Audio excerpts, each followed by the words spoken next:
All right, good evening, everyone. Welcome to tonight's event and welcome to our center. I'm Zia Khan. I'm the Senior Vice President for Innovation here at the Rockefeller Foundation. And it's my great joy to help kick off this really exciting program and this really exciting series that we've started over here.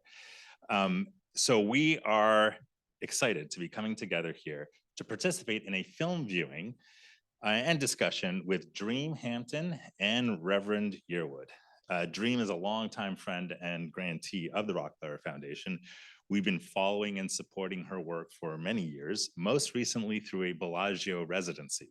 And for those of you who may not know, the Bellagio Center is a center we have in Italy, which is an idyllic place, I think, for people who are working on big ideas to sit and think and work with other folks and come out and produce amazing pieces of work. And this series that we have here in New York is meant to help amplify that work. So while those great ideas take root at the Bellagio Center, we're trying to design this Connect series here in New York to help grow the sprouts a little further. I don't know if I'm killing the metaphor or not, but and not only to learn more about the work that happens in Bellagio, but also to have conversation among yourselves and hopefully take away some ideas for how we can advance some of the ideas that are taking hold over there. So the discussion tonight, as it connects to the stories of real people in the US who are dealing with our changing climate, while simultaneously dealing with racism and discrimination that has been part of American life for centuries, is very much in alignment with two of the objectives that the Rockefeller Foundation thinks a lot about. First, our longtime commitment to equity and to tackling systemic injustice in this country and beyond.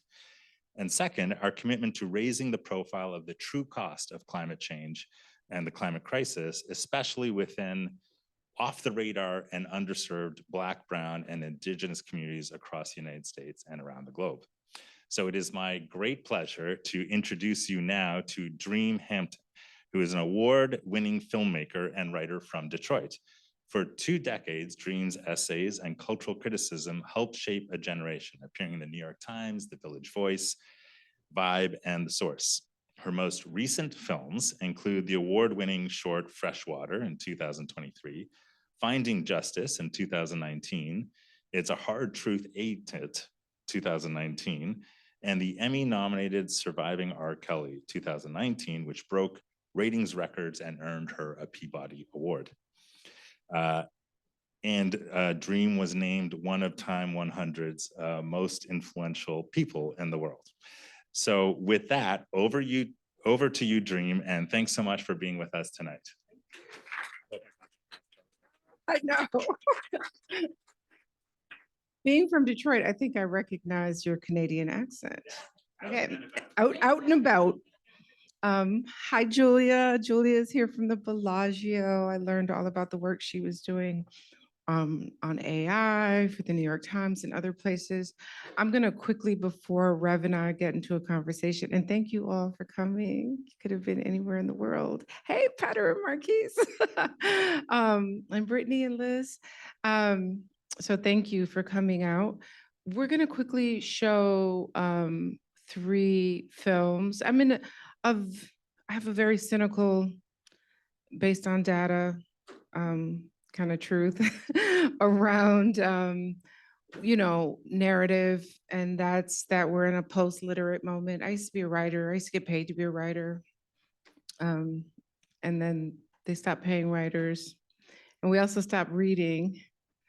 I wrote a piece for the New York Times about how awful Kanye was being in 2018, and the editor of the opinion desk called to tell me that it had it was great. I was like, oh, really? Wonderful. He was like, yeah, the retention was amazing. I was like, really? Awesome.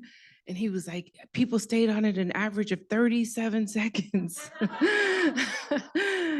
I was like, I didn't write a 37-second long article, man. And he was like, yeah, 11 to 19 seconds is our average. And we know this from being on social media, that we will read the title of a thing and then share it, right? Or not, if we're being honest, I can say that for myself. And so, I have been encouraging organizations that I work with, like the Hop Caucus, to make more video. I just, it's been the truth for me. I didn't read the 10 or 12,000 words that the New York Times wrote about the Rohingya crisis. I watched a video and felt not totally educated, but a little bit caught up. So we're going to look at 3 examples of narrative. One of them is super long. I wonder what the retention rate was at the New York Times for Freshwater, which is a super long 9-minute film. That's like the Titanic in this world. That we're going to show first. It was co-released by POV PBS and the New York Times Op Docs. Hip Hop Caucus was an executive producer on that. Then we're going to look at the 2-minute animated piece that the Hip Hop Caucus produced called Think Green Justice League. And then finally, we're going to look at a clip from Swollen. And Swollen, the whole title of Swollen is Dispatches from the Flooded Midwest. And this is a project that Rockefeller supported me in making. It was actually, I made this before Freshwater. And no, I'm sorry, I made Freshwater. I was trying to recover from a year of making really super heavy and didactic work like Surviving R. Kelly. And I said, I've written all these kind of essays of films. I want to make a poem of a film, and that's what Freshwater was. But when I was in my old neighborhood where basements were being flooded, I saw that my neighbors were actually kind of gerrymandering solutions in the absence of infrastructure and city support. And so then I made another didactic kind of like video dispatch during the pandemic that Rockefeller supported me with. So those are the 3 things you're going to watch. And then Rev and I are going to talk. And thank you.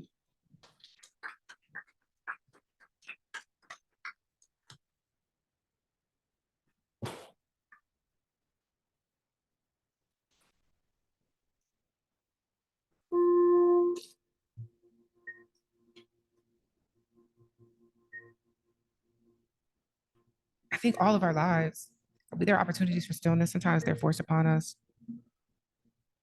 For many reasons, life will tell you to sit down. But for the most part, we're encouraged to keep moving.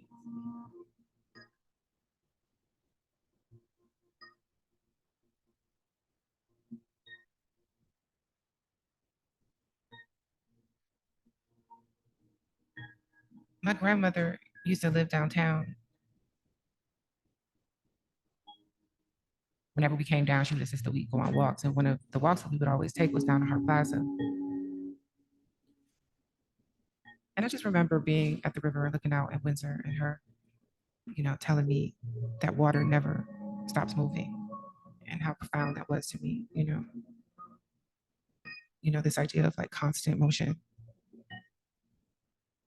Whenever I come home, one of the first things I do is go to Belle Isle. I just do a lap around the aisle. It doesn't matter what season it is. It could be the dead of winter or it could be a crowded summer day. But that's like a real grounding for me, when I was growing up and when my daddy would come get me on the weekends, we would do a lap around Belle Isle in his 98. He always knew somebody in the park. It was always some family having a barbecue. And even if he just knew one person, that was reason enough to like crash the barbecue. The giant slide towers in my memory. First of all, me being super brave, surfing down there. It was when I discovered that I was fearless.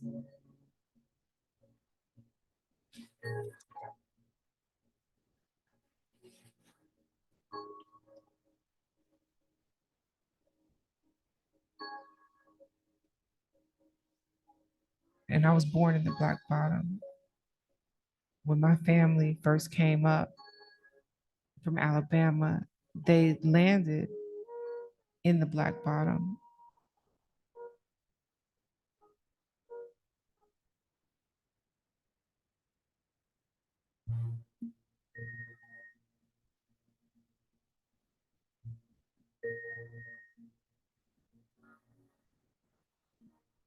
There's this one beautiful picture of 3 or 4 generations of that side of my family on Belle Isle. They went to Belle Isle, this place that had been so sacred to me my entire life, way before I saw this picture. I'm probably connected to my Egun, to my ancestors, through them having walked through this space. And even if this space is something different, now it's still the space where they once were.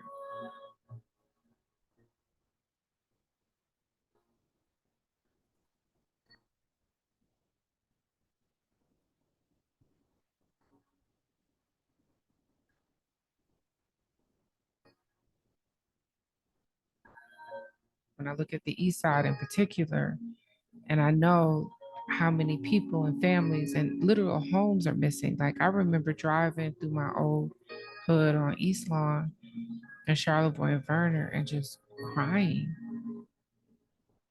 because none of the houses were there. And it probably looks a lot like Alabama. It probably looks like where my people came from. Quite frankly, on both sides, my mother's from Indiana. It looks like something incredibly rural.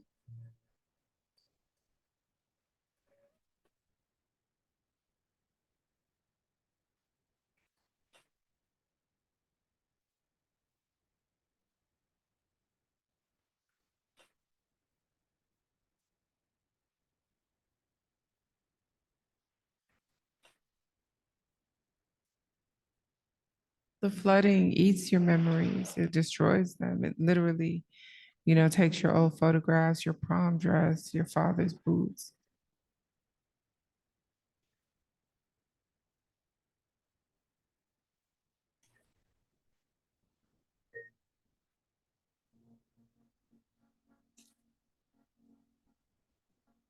When I think about flooding, I think about, how when water is still, flooding is literally like water being trapped and having nowhere to go.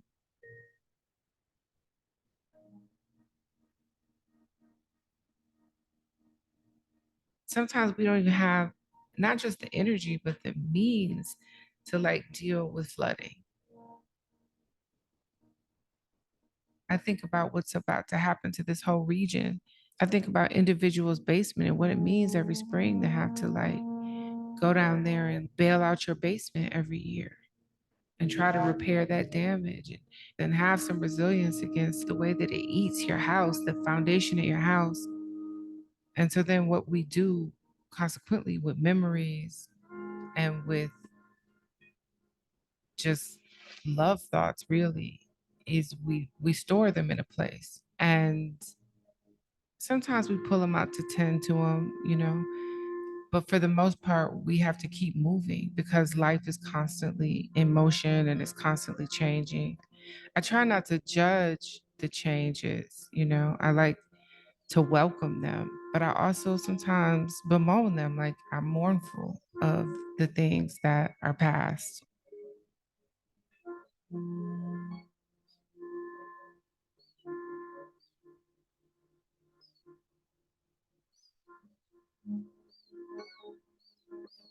So much of what's important about Detroit is the blackness of it. And as we lose that, just how much gets buried, whether it's when freeways are created or when we just necessarily have to move forward and things just get, stored away. Maybe to be looked at some other time, but it could also be that they just end up, being eaten up by the water, by the mold, by the neglect. I don't have anything profound to say about erasure. It's just this sinking feeling of like cities that may or may not have existed, whether it was Atlantis or some city of gold. Will we exist moving forward? And if not, will these memories and these stories persist in 1,000 years?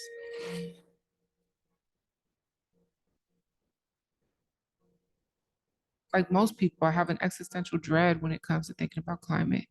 I think about what it would look like if Detroit suddenly became home to a bunch of climate refugees. If Michigan is a safe place and we had all the fresh water.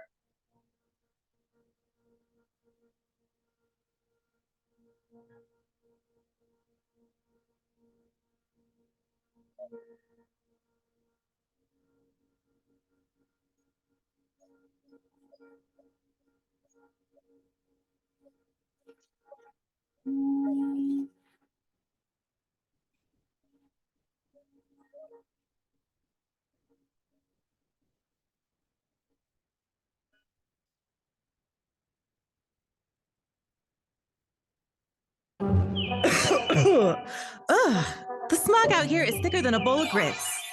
Wow! Who are you? Well, kids, everybody clap your hands. Justice 40, an executive order, making sense of this climate disorder. Black and brown folks pay the price for too long. Biden making sure we don't go wrong. Sign this thing. Yo, what did it say? That federal investment is on the way. Millions and trillions of dollars. No need to vet because they promised us at least 40%. 40%? Wow, that means I could have an after-school program where I learn even a single tree? Or high-paying clean energy jobs come into our neighborhood. Real investment in our community? That's exactly right. So when will this actually happen, Justice 40? Great question. Let's hit it. Justice 40, executive order, making sense of this climate disorder. Yeah, we got it, Justice 40. We asked when all the good stuff will happen. Do you know when this will happen? Soon.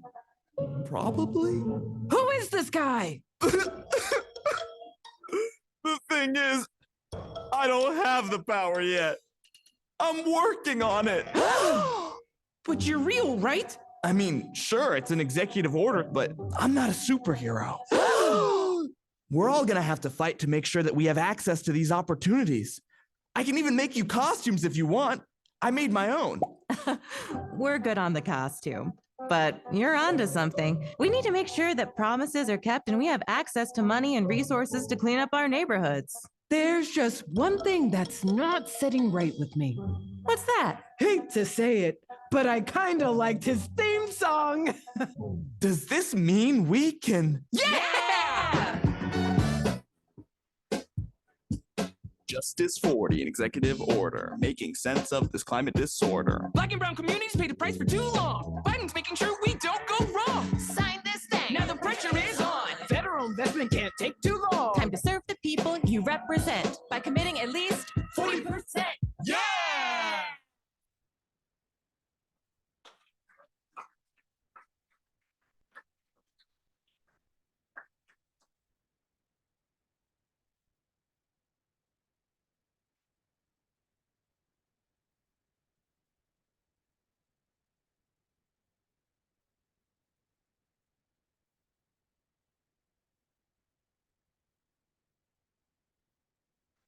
Stormwater is natural and you can't stop it. So you have to find a way for it to have a home without impacting the lives of the people who live here. I'm Yvonne McCaskill. I'm the coordinator of the Century City Triangle Neighborhood Association, which is an all resident-led, all volunteer organization. When doctors were noticing the increase in flooding in the neighborhood due to the increase in impervious surfaces, they started seeing that an asthma inhaler to someone that was going back home to flooded basements where there was mold wasn't the best solution. It was a Band-Aid. My name is Stephanie Mercado, and I work for 16th Street Community Health Centers in the Department of Environmental Health and Community Wellness. What happens when this flooding is coming down in these poor neighborhoods where concrete has been laid over a swamp in reality? What they can't do is mediate the results of the flooding. So it comes in, it's toxic mold, it ruins people's homes, their furniture. That's what needs to be mediated.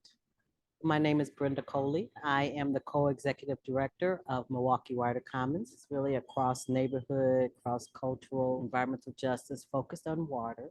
When those big flood situations happened, their basements did flood. So I remember, us taking stuff out of the basement and putting on the sides, we thrown away. And people just really feeling like, what's that about? You buy a house and then there's no warning about this. And did you know to get flooding insurance? I'm Stephen Hunter with Nearby Nature Milwaukee. We focus on connecting the Lincoln Creek Greenway and the 30th Street corridor in Milwaukee, Wisconsin, which is predominantly African American, to those spaces of nature.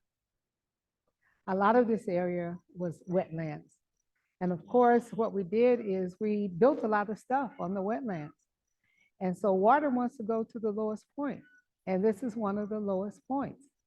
And when we had that tremendous rain, it had nowhere to go but to the lowest point. Unfortunately, there were homes there, and there was nothing else to catch it but basements, homes, because it overwhelmed the system.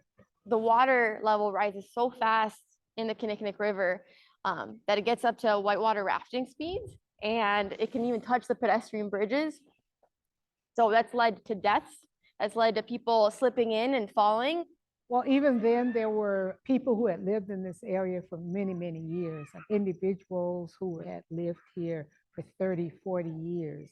And because of the tremendous flooding, it impacted the foundations of the homes. Those people had to move. And it was devastating because they had put their lives into their homes. That's an environmental injustice. That the water goes down, but the catastrophe remains. It just exacerbated the idea that Lincoln Creek is just a sewage canal because of what was in your basement at that point. The overflows, and of course the sewage overflows. And they're like, oh, it stinks. It's that damn creek. You know, and it's like, no, that's not the creek per se. You know, now people look at the river, especially within the Black and Latino communities, as someplace that we need to fear. So this is quality of life. The sewage district and the city did start having these community engagement sessions where the community would become involved in the design of areas like this, what they would like to see in it, what it would help do to improve the quality of life as it not only relates to stormwater management, but just as it relates to living in an area that's prone to flooding. So we believe that in order to come up with the just solutions and sustainable solutions, we must have everybody at the table. So the academics were talking about it, business interests were talking about it, government was talking about it, but the community didn't have a role in that. So Milwaukee Water Commons started by conducting interviews across the community, making sure at that time in 2016 that it was multiracial and multicultural, and asked people what did they expect from a water-centric city. We're trying to demystify and uncover and, you know, disentangle all of that for people in the neighborhood now. People are beginning to understand the value of water, not as so much as a resource. We see it as a friend. So I think that that's very, very important that people in these communities know that they belong at that water and that that water belongs to them. They have this gift right in the middle of their community, and they have a right to enjoy it. So dechanneling it so that the ecosystem can thrive is going to be very significant for generations to come. And there definitely is a different feel about it, talking to people in the neighborhood about Lincoln Creek, because it is naturalized and there's green and there's birds and, you know, the other animals that, you know, come through. Last year was our grand opening where they finally removed the concrete. Residents were able to choose the style of the bridge. They were able to choose the colors of the playground. They were able to change some unused tennis courts and turn them into futsal courts. Residents meet at that pavilion every month and continue to be one of the most important voices in this whole project and this redevelopment of the river. People want to know that they are connected and can make a contribution to the health of nature. And I think that's a shift in this community. Overall, it's just been the power of leveraging community voice and what that does not only to the organizations that are listening to it, but to the residents themselves, the confidence that it builds, the ability to create other projects. I think that's been the beauty of this project specifically. Like, it was originally intended to be one thing, and it turned out to be so many other things and leveraged so many other investments and really looked to residents as the experts. Any of our self-worth is in what we know we can contribute that is valued. So making those spaces, those access points, it's like, oh, what I do matters. Okay, that counts. Self-worth goes up, right? Yeah. Innovation and a solution to these big problems of the environment, of climate. The innovation is at the community level. And yeah, giving residents the confidence that if they are seeing problems, they are the experts, right? Like they can push projects to be more than that they had originally intended to be.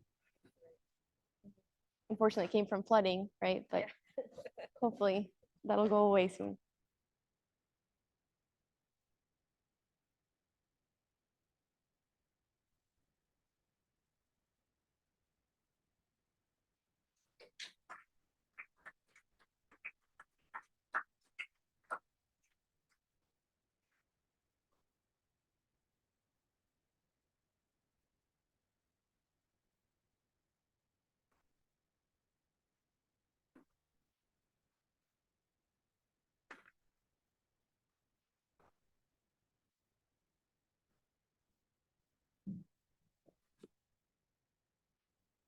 Hi, good evening. I'm Danielle Goonan, and I work here at the Rockefeller Foundation. I'm on our Equity and Economic Opportunity team. It is so wonderful to be with all of you, and it is so wonderful to be with both of our guests.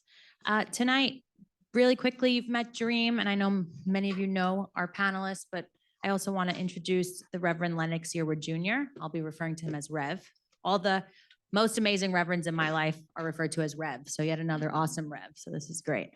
So Rev is the president and founder of Hop Caucus. He's a minister, a community activist, a US Air Force veteran, and one of the most influential people in hip hop political life. He founded the Hop Caucus in September of 2004 with the goal to build a powerful and sustainable organization for the culture's role in the civic process and empowerment of communities impacted first and worst by injustice. This is near and dear to my heart. My first job after undergrad is I did Fulbright research in Italy, looking at hip hop culture that was created by North African migrants throughout the country as a way to fight for immigrant rights in Italy. So I'm always excited to talk about, especially about hip hop, but the arts, civic participation, and political power. So let's jump in. So when I joined y'all in the green room, you were talking about a new Yale study that just came out. Do you want to talk about the study and how it connects to these films and what we're talking about here tonight?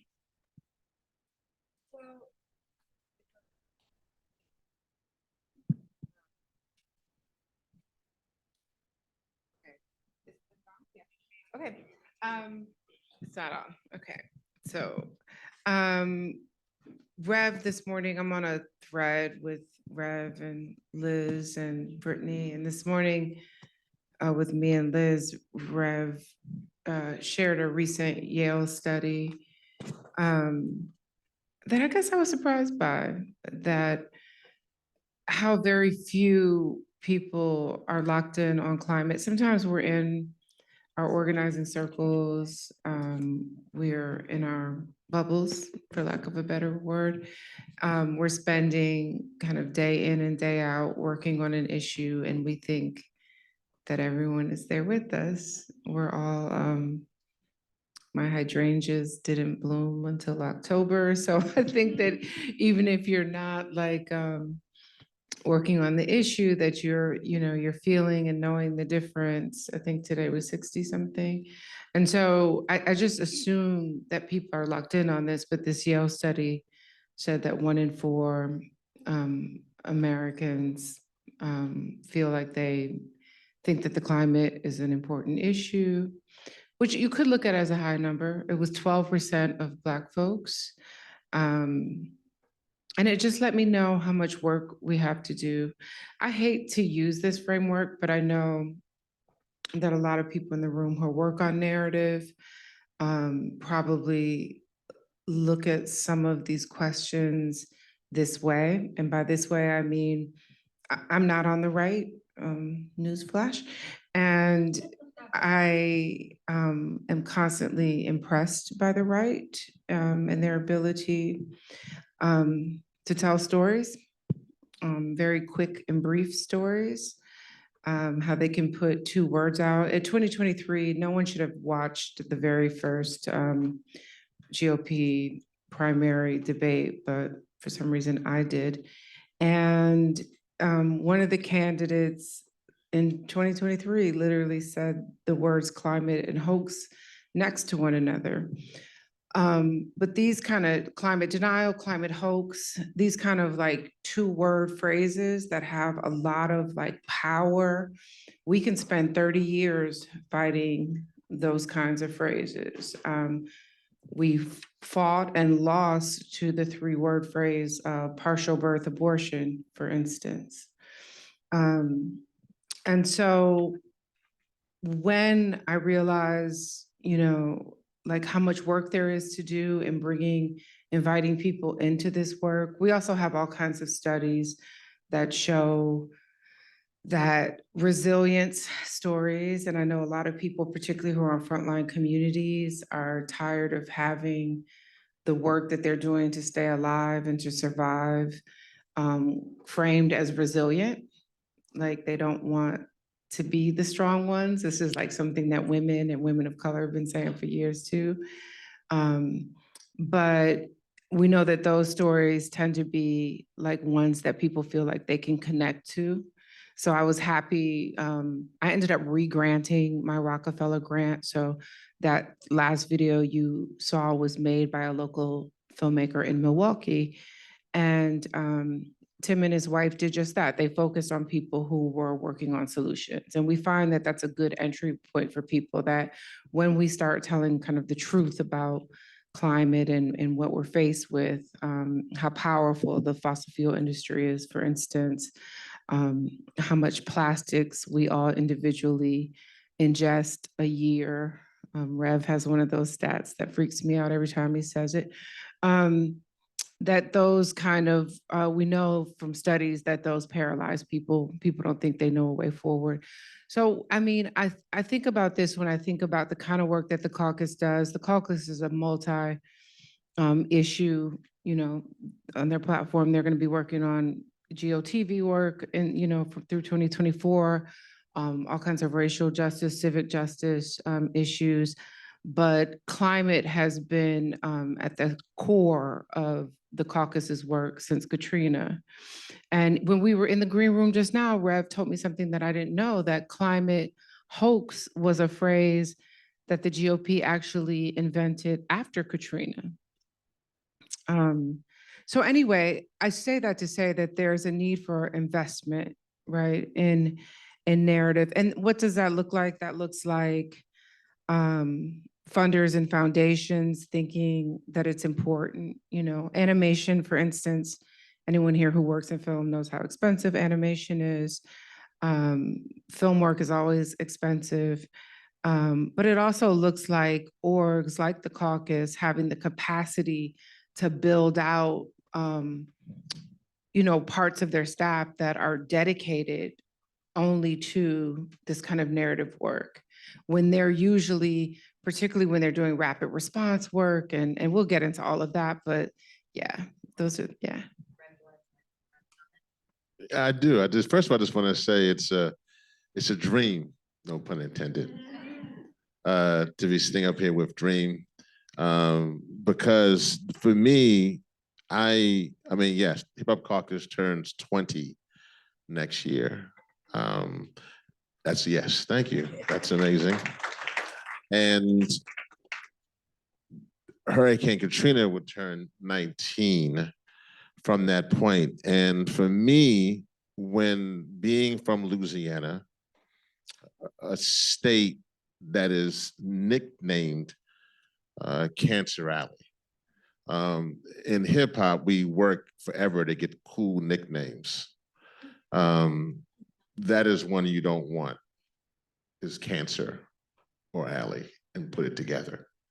So for me, the reason why Dream is such an important narrative and storytelling is so important for me is because I literally went through and saw the impacts of a climate crisis. There's nothing worse than being in Washington, D.C., where I was and looking on your TV on August 28th and 29th and then 30th and then September 1st, looking at your TV and you're seeing places underwater. And then later on, you get stories from Mama D, who would talk about Mama D with this amazing, beautiful Black woman with this amazing gray dreadlocks, being in her 60s herself, but her whole neighborhood being in their 80s and 90s. And she stayed behind in New Orleans because she then knew if she wasn't there, would be catastrophic. She would see her neighbors floating down the street during Katrina. And then she would run out there with her son and tie her neighbors to a tree so they wouldn't be lost. That's the climate crisis. And I've heard too many of those stories over the past 20 years. Those stories, and stories of here in New York or in Brooklyn about young folks, because we know 68% of Black and brown people live within 30 miles of a coal-fired power plant, getting asthma and emphysema. I can go on and on with the stories. The thing for me, though, is that I didn't get into this work just from an activist perspective. I got into this work because I wanted, and I'm sure you too, wanted to find a solution to the crisis. The thing that I didn't quite know is that there's another side that is more indebted to making profits than being there for people. And what Dream just said is very important. They put a lot of money into creating narrative and storytelling to convince people to either not get involved or stay away, or to allow them to do the hideous things, in essence, allowing their business plan to be a death sentence. And so for me, over the past 20 years, my dream has been, I am tired of seeing caskets, and particularly the little baby ones. Just don't want to see that because of a natural disaster or the climate crisis.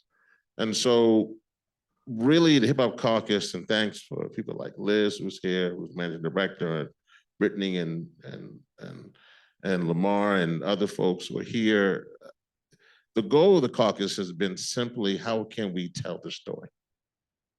And I think that's what this is, what you're seeing now. And I'm gonna tell you that the new demonstration is in creation. Like, my goal now, honestly, is to do two things. Find the dopest filmmakers, because obviously the Almighty gave them this genius to do things with film. And there's some here in this room, and I see some of you who I know are here. Find the dopest filmmakers to tell the story to save humanity. Like, that's your job. Like, I really believe, like Dream and many of you were born for just that moment. You weren't born to tell a story about who was dating who, or what was happening with, I mean, you could tell that story as well. I mean, you could tell the story with climate crisis. But the goal here is that at some point in time, I believe the art, these films, because I don't know if we actually win or lose, I believe that these films will become like Swollen and Freshwater and other films. They will be at least something that future generations can at least see that some humans fought for clean air and clean water. I'm just hopeful that they can look at these films as a record, as a testimony that humanity had not lost its mind. That's my hope, is that we can create. That sounds kind of sad. We're gonna have to bury it like in some mountain in Utah, which is where Hollywood has been like taking all of their like, do y'all, anyone know this? That like the first copy of Orson Welles' Citizen Kane, the master copy, like a long time ago, about 10, 15 years ago, Hollywood started moving all of those first and rare prints into mountains in Utah. Because they don't expect California to survive, right? And so there are these like business plans that are set in place for this kind of like future. But yeah. Okay. Yes. We're gonna go positive. We're gonna assume that we're gonna get all the units on our side, or just as many. And that happens with storytelling, though. Right, and that's what I want to. Yeah. So the Yale study obviously suggests that we want for two. But Yeah. you both are expert storytellers, so can you help us understand what's sort of the secret sauce in being able to, there's a lot of people talk, everybody talks all day long, it seems, on their phones, on the Snapchat, but what really gets people motivated to act? Can you talk a little bit about that, like what you see? Go ahead. Because I haven't figured it out. I mean, this is a part of like and of course, we know like the clock is ticking, we need to do this work, but we also need the kind of the money and the funding to do exit polls and do metrics and analytics on what's hitting, what's not hitting. You know, I think about the investment that Netflix made with a project like Don't Look Up. Did anyone see that? And the reason that they invested, obviously they got every star in Hollywood to be in that project, but the reason that they made that big investment because there was this research that was done about comedy, and that if you're going to talk about the climate crisis, try to be funny. I'm not necessarily hilarious around the climate crisis, but I get that directive, and I get like that project's like how it got funded. Like you're looking at the result of research, basically. You're looking at the result of like Netflix being presented with these findings, presented with like a cast of like A-list stars and saying, you know, let's move forward on this. It doesn't have a call to action. I mean, neither do these projects, right? We've learned that sometimes that actually doesn't work, that you have to make people, it's almost like being married, I think, to a man or whatever I heard, that you have to make them think it's their idea or something. So like, it's, you have to, it's this, you know, I don't know that call to actions and directives work. And we wonder what will work. I do think that bite-sized media is the way to go. And only one of the things that we showed today was an example of that. Those of you who are on, you know, social media, which is 100% of us, know that, you know, these 30 and 45-second pieces can be really impactful.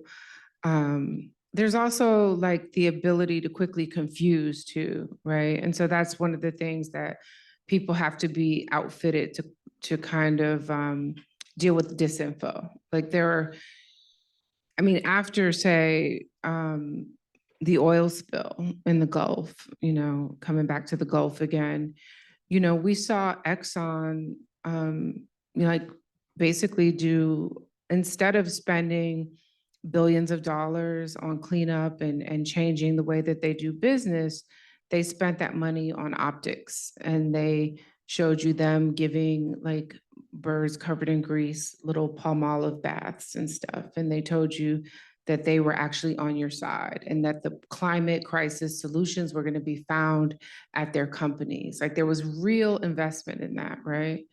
And so that's the kind of confusing messages from corporate America and from really the people who are guilty of causing this crisis and the like bottomless resources they have to tell their own stories.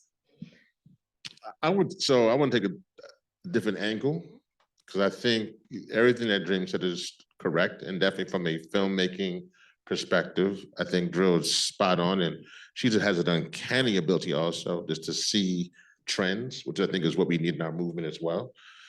I want to take it to the other side. One thing I mean, obviously I'm in the art, I'm on the activist side, but I'm also been around a little bit on the funding side. I've been doing some donor advisement and some things to help move resources. The one thing I want to go back to then is that I think to create content, we have to trust the communities where the content is coming from. And I think a lot of times we're not trusting those communities. So like when we saw within Swollen, Dream went to that community, trusted that community to tell their story. So it didn't have to go to somebody else coming in to ask them, what is your story? Let me learn about you, and then tell the story. And I think also within this climate space, and this is the larger within our movement, the New School did a study in which it showed that between the 12 largest foundations, they gave out within those 12 foundations, they gave out $1.2 billion in advocacy. Out of that $1.2 billion, the New School realized that they only gave 1.2% out of that 1.2 billion went to EJ or people of color led organizations. So that means off the bat that even in doing this work, while you would then say those communities are first and worst, and then we'll have this kind of climate porn mentality where we'll look at people who are drowning and hurting in that aspect, when it comes down to then trust those same communities or those organizations to tell the story, they're not getting the resources. So I think the number one thing we could do is begin to just flip the switch. I mean, even while we're asking, we saw the funny animation about Justice 40, which federal government we're pushing on them. I think the other piece to that is how do we get a Justice 40 within philanthropy? And then how do we that within those resources then allow for those communities to tell their story or create storytelling and communications? So I think that's one thing. I think the other thing that's a part of that, which is so important, is that if we do that, I actually believe we can win. I think then we broaden the movement. Then the Yale study that comes out, where people don't know about it, we broaden the movement, where people are on our side, they're getting involved, and we begin to take away the social license from the fossil fuel industry that's actually committing these crimes against these communities. So I think that we actually have the solution. One, we need storytelling. We need to have a higher, and it can't be just a home run. We talked about that earlier. It can't be the home run. We can't look for the one film or documentary or whatever that has all the A-listers in it.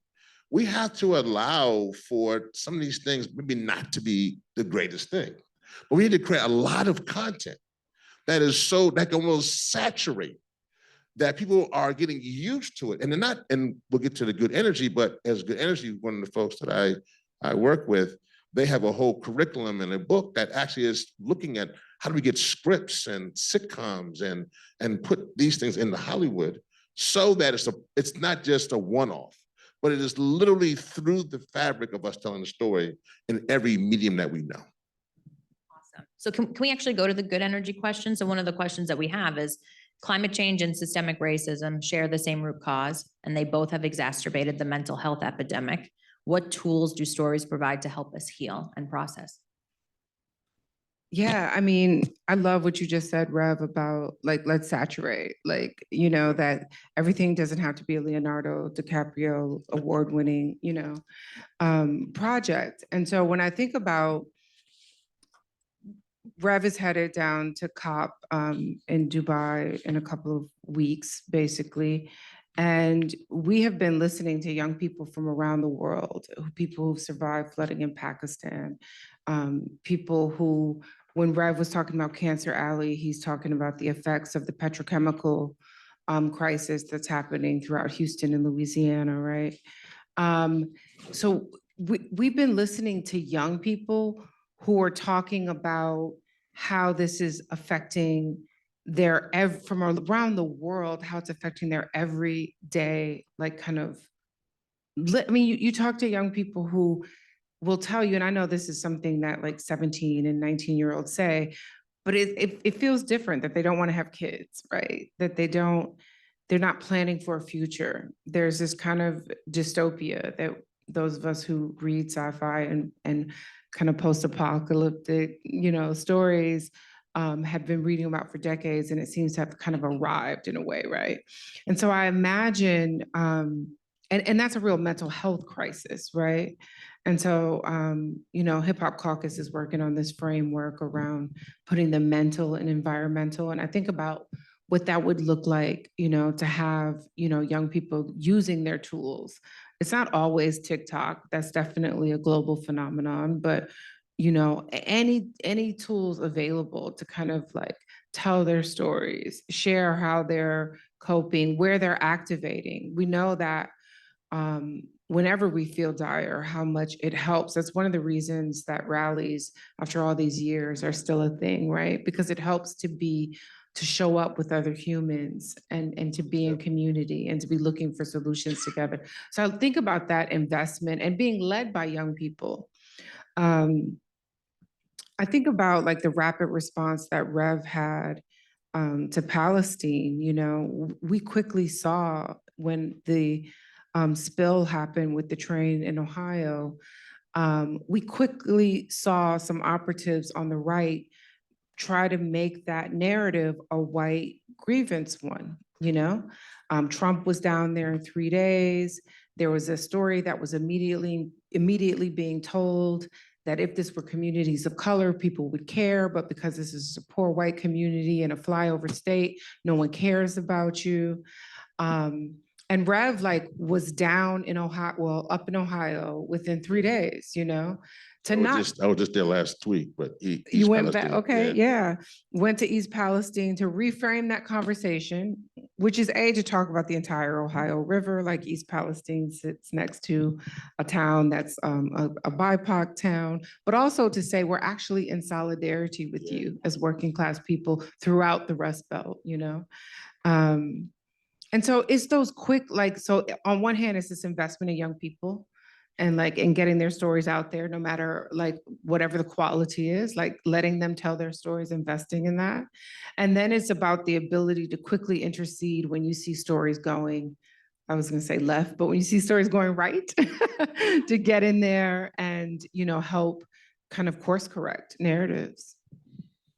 Yeah, I just want to add to that. I mean, I think the one thing that I've seen is that, and I hate to say the other side, but those who are literally putting profits before people, what we see is that they have no problem making their evil as one and breaking silos.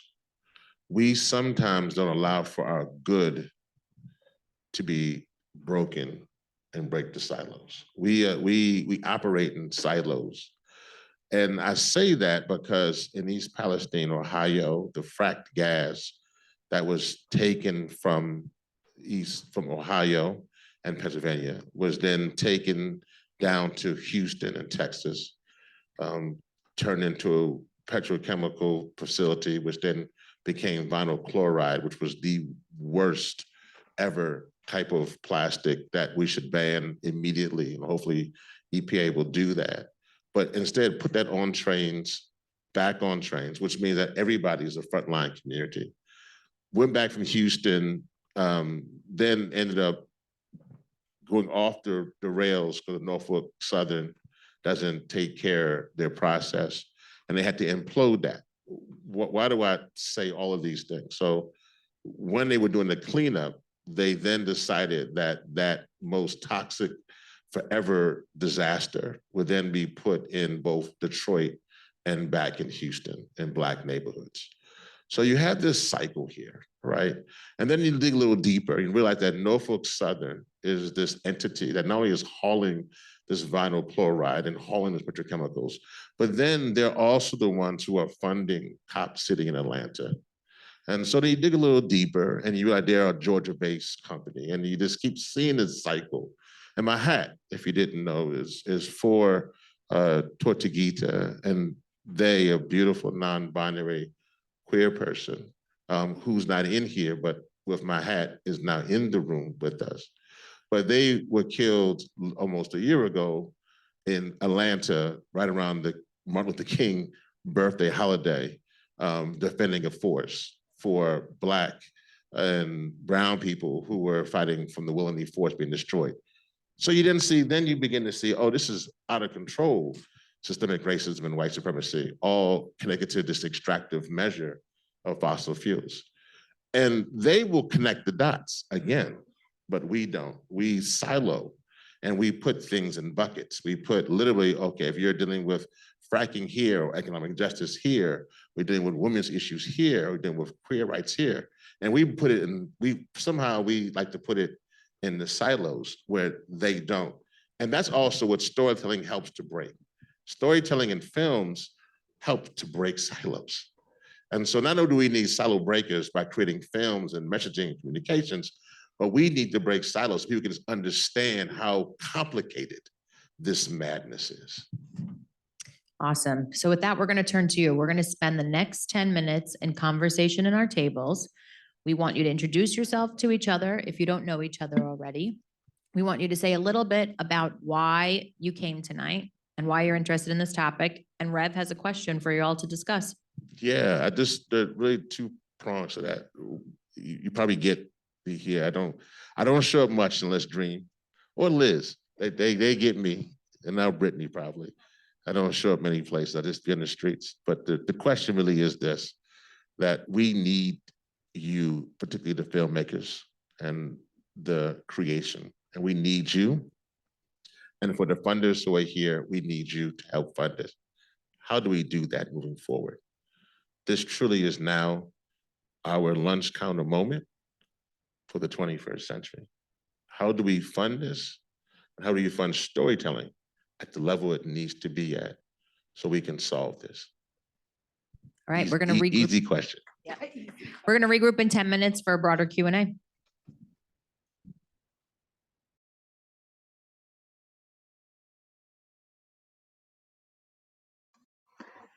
Hi, everyone. Thanks so much for joining us this evening.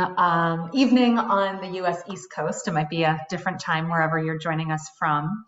We will be going into breakout rooms shortly.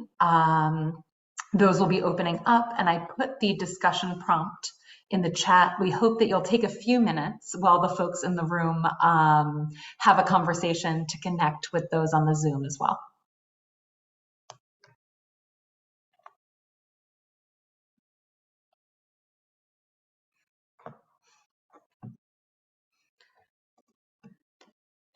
So the breakouts will open shortly. We invite you to introduce yourself, as I mentioned, and then discuss the question around how you can support narrative work and this really important shift in narratives that we heard Dream and Rev speak to us about. After the breakouts, we'll all come back for a Q&A. So please continue putting your questions in the chat or sending them to me, and we'll make sure to raise those to the speakers after the breakout portion is completed.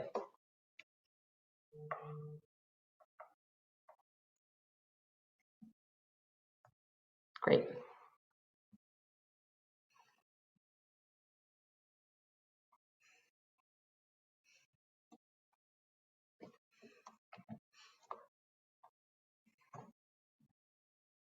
All right, you should have received your breakout invitation. Please accept it.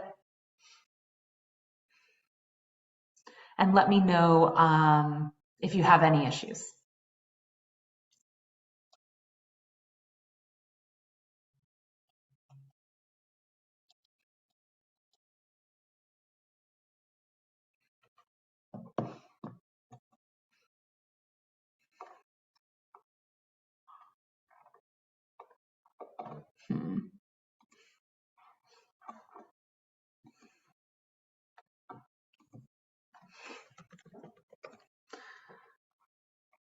All right.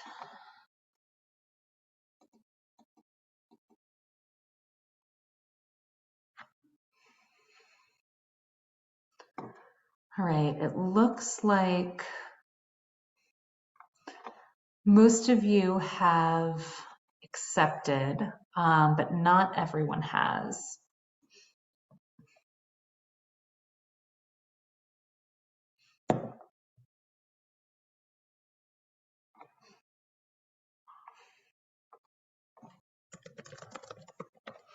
Is anyone having trouble with their breakout room?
Hey.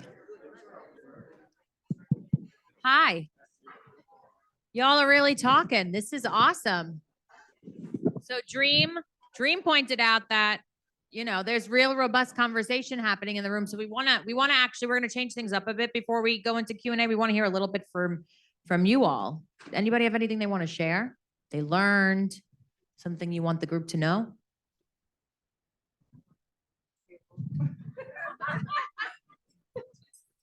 Greetings, everyone. First of all, thank you all for your creative genius. We need more of that in the world. And I think we had a good conversation here.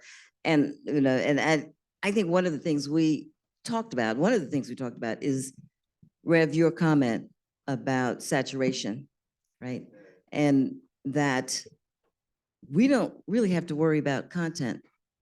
We don't need to fund content because our young people out there, they are telling their stories. They're on Snapchat and TikTok and this and tell us what, and I say this having done some work with DreamWorks and learned in that process that their business is a distribution business, right? You can make all the content in the world, but if it doesn't get to its audience, then no one makes money. So I think what the investment needs to be, we talked about, is an investment in a platform and the curation of content from our community that is mission oriented, that is addressing climate, that's doing it in a positive way? Because we talked about there's a lot of stuff in the, you know, cyber world, and a lot of it's junk. How do we create the space where people can know they can place this and have good stories told? And how do you fund that kind of infrastructure? Thank you. You said this too. Yeah.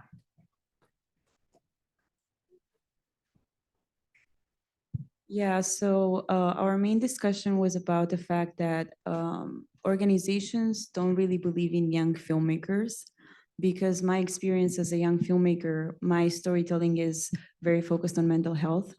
And my experience has been, you know, you're talking to a financier for a specific amount of, you know, money, and they're like, oh, but we can support this cause by investing in a larger company that deals with this, so not necessarily in your project. And whenever I talk about the budget of a project, they're always like, why don't you get this for free from a school, or like get a post house to do it for free in exchange? And I'm like, no, these people are working and are putting in a huge amount of hours into creating something meaningful. And it doesn't have to be like, can you get this for me for free? So this has been our topic of discussion. So yeah. You want to add on to this? Yeah, I mean, we were just speaking about how incredibly challenging it is. Like, we're two filmmakers, and getting funding, it's such a complicated dance, you know, with some of these really big organizations. And yeah, it's really challenging. I think it's hard to translate how much films cost to make and how much making content actually costs. And it's just, that dance gets really complicated.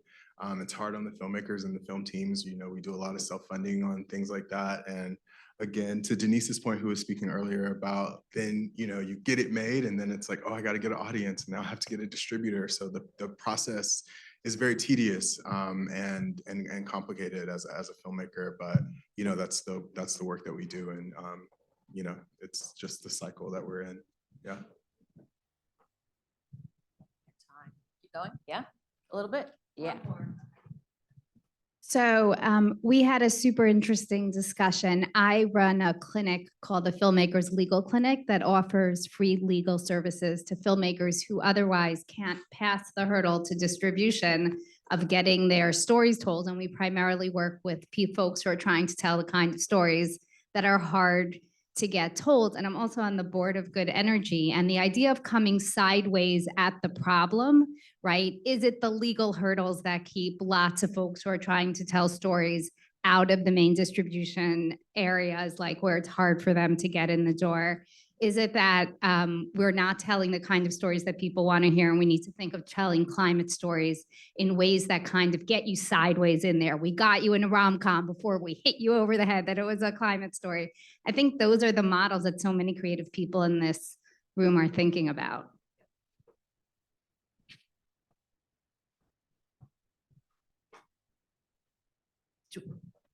I see. Do you have a question or a comment?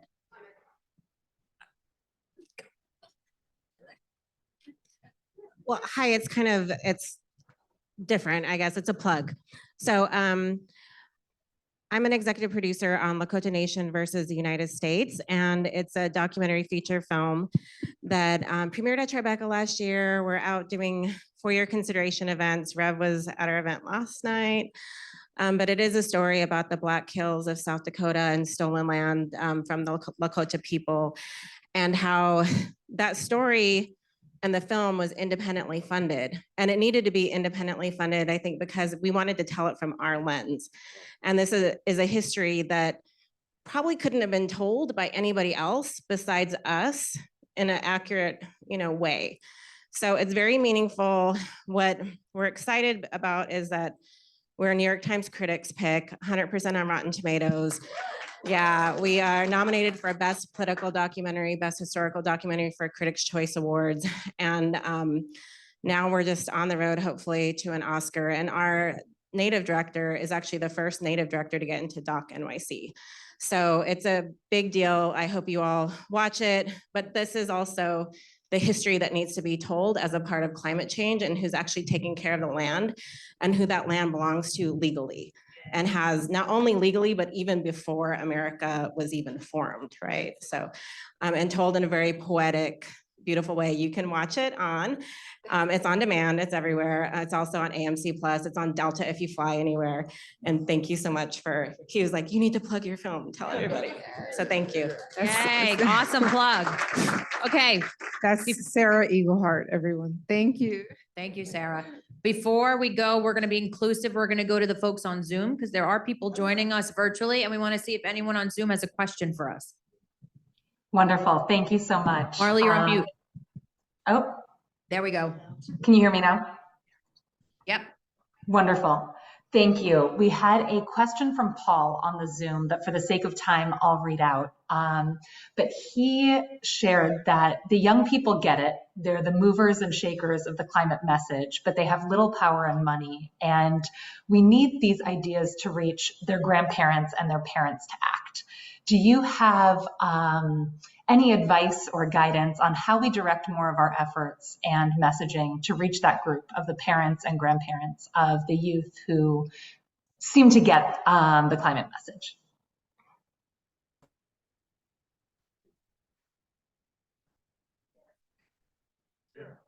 So I'm an urban ocean lab. Sorry. I'm Mark Houston. I'm a co-founder of an urban ocean lab here. And so I spent a lot of time thinking about this. And I would say Ayana, through me, would say, we need to stop trying to figure out who to blame and start telling the message of what we need to do. And too many times we're spending much money and effort trying to blame who and how we got here. And the younger generation, they're tired, they're done, and they need help really badly. And a lot of the young people that we speak with, I live in Red Hook, Brooklyn, and we're close to Red Hook Initiative. And it's a big part of our messaging as well, of saying, yes, we understand in this room, this was a man-made problem, but at the same time, fighting that with the older generation, their 60s and 70s, trying to explain that is not gonna get us there any faster. So that's my one answer. Do either of you want to weigh in on this question before we close? Yeah, well, two things. I just want to say, I agree that we should be, I call it being solutionary, right? In our approach. But I want to tail end that to what Sarah Eaglehart just mentioned with her film, which I will attest. If there's a film you should see, it is Lakota versus United States. And the reason why I just want to tell in what she was saying is that, and why it had to be done how they did it, is because if they didn't do it, other people would have watered that down. And so sometimes in this crisis, we need truth. And truth can be very difficult. And so to your point is that we obviously need solutions, and we need them both. But we need truth, because there are some villains in this story.